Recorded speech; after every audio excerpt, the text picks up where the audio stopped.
ছাদের একপাশে বসে আছি আর হেডফোন দিয়ে গান শুনতেছি।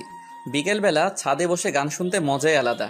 হালকা বাতাস আসতেছে, এর ভিতর আম্মু আসলো আমার কাছে। আবির, আজকে তোর জন্য মেয়ে দেখতে যাব, যাবি তুই? কালেই তো চাকরি পেলাম আর এর ভিতরে বিয়ে করাই দিবা?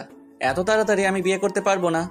আমি একা একা বাড়ির কাজ সামলাতে পারি না, আর আমার বাড়িতে একা একা থাকতে ভালো লাগে না।